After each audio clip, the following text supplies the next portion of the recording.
السلام علیکم ورحمۃ اللہ وبرکاتہ۔ حضرات گرامی، ماہ ذی الحجہ کی 9ویں تاریخ کو جو عید سے ایک دن پہلے والا دن ہے، اس کو یوم عرفہ کہتے ہیں۔ اللہ کے رسول صلی اللہ علیہ وسلم نے بڑی فضیلتیں اس سلسلے میں ارشاد فرمائے ہیں۔ مسلم شریف کی ایک حدیث ہے، حدیث نمبر 1162۔ یہ حدیث ترمذی، ابو داؤد اور ابن ماجہ شریف کے اندر بھی آئی ہے۔ حضرت ابو قتادہ رضی اللہ تعالیٰ عنہ ایک صحابی ہیں، ان سے روایت ہے۔ عن ابی قتادہ رضی اللہ تعالیٰ عنہ قال قال رسول اللہ صلی اللہ علیہ وسلم صوم یوم عرفہ احتسب علی اللہ ان یکفر السنة التي قبلہ والسنة التي بعدہ او کما قال النبی صلی اللہ علیہ وسلم۔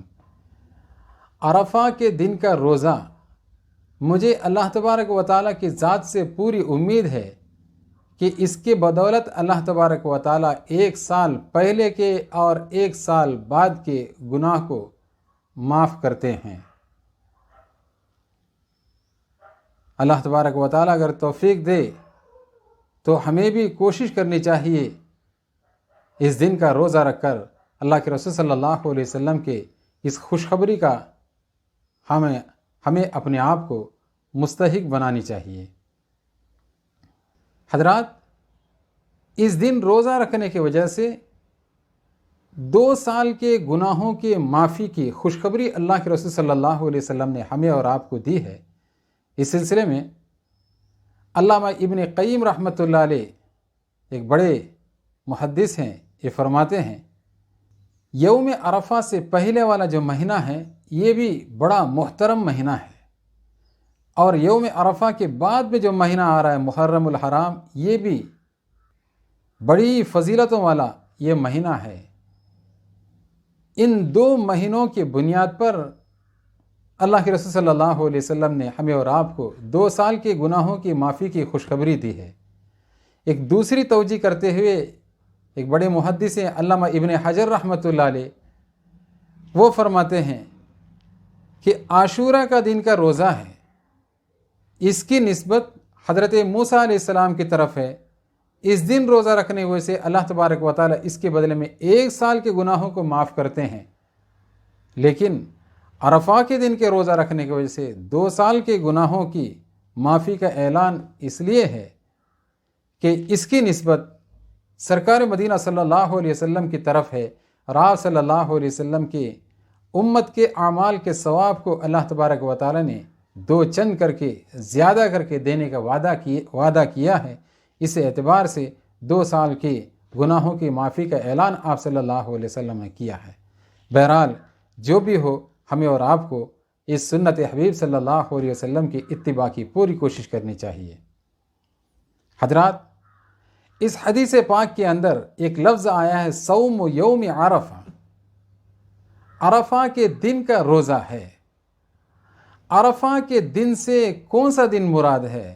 اس سلسلے میں ہمارے اکثر حضرات ایک شبے کے اندر، ایک ڈاؤٹ کے اندر جو پڑے ہوئے ہیں، آخر ہم کو سعودی عرب والے یوم عرفہ کے دن میں روزہ رکھنا ہے یا اپنے ملک کے 9ویں ذی الحجہ کے حساب سے ہمیں روزہ رکھنا ہے؟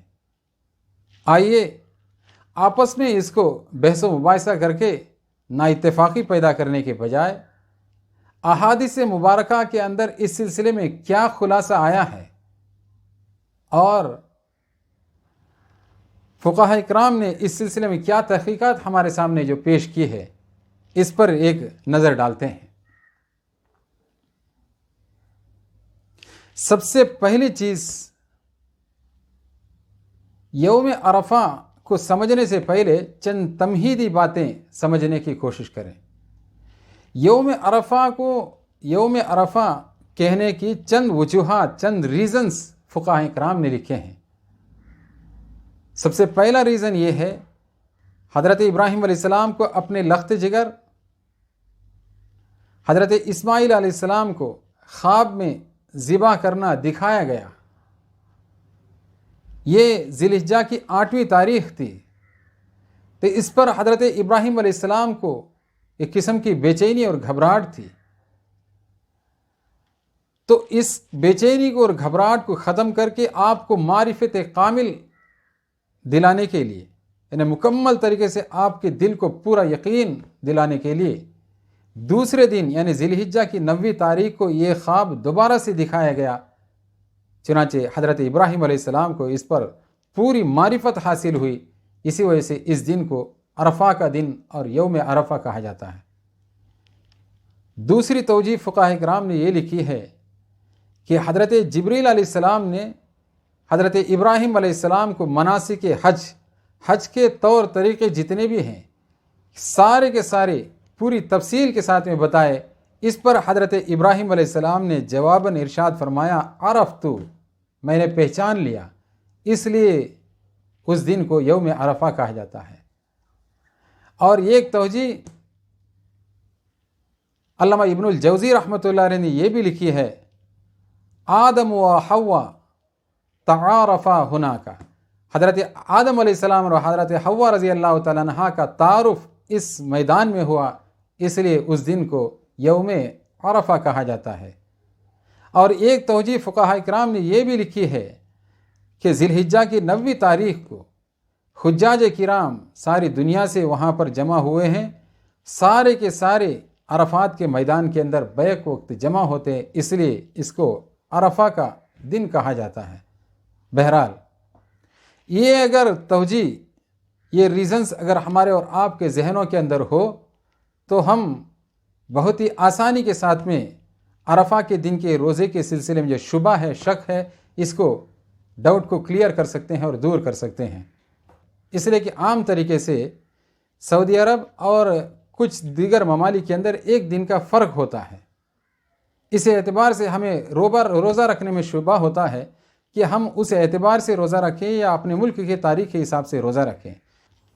ان تمام شبہات کو ختم کرنے کے لیے اللہ کے رسول صلی اللہ علیہ وسلم کی اس حدیث کے اوپر اگر نظر ڈالیں گے جو ابو داؤد کی حدیث نمبر 2437 کے اندر اس کا خلاصہ موجود ہے کہ کان رسول اللہ صلی اللہ علیہ وسلم یصوم 9 ذی الحجہ و یوم عاشورہ، اللہ کے رسول صلی اللہ علیہ وسلم 9 ذی الحجہ کا روزہ رکھا کرتے تھے اور عاشورہ کے دن کا روزہ.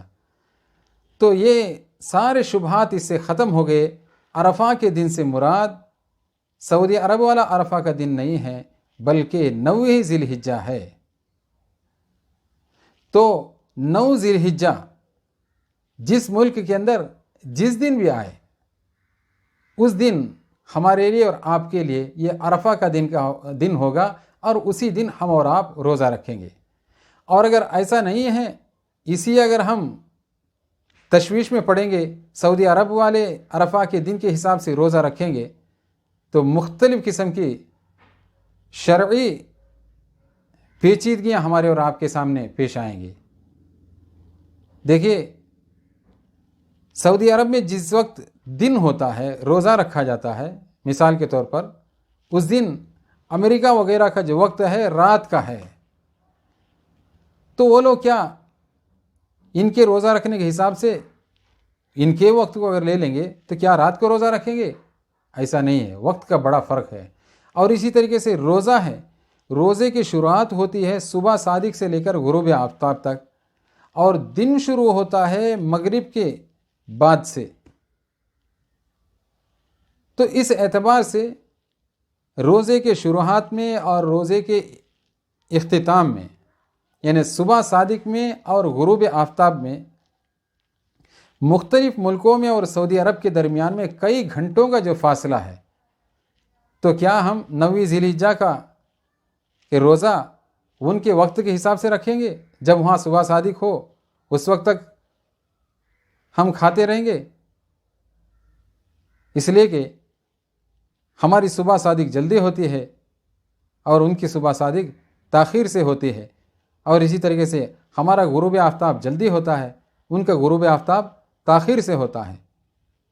تو کیا اسی اعتبار سے ہم روزہ رکھیں گے اور روزہ کھولیں گے؟ ایسا نہیں ہے. ان تمام شبہات کو ختم کرنے کے لیے فقہاء کرام نے ایک متفقہ فیصلہ ہمیں اور آپ کو سنایا ہے کہ ذی الحجہ کا چاند جیسے ہم کو اور آپ کو نظر آئے گا، اس دن سے ہم تاریخ کو گنوائیں گے۔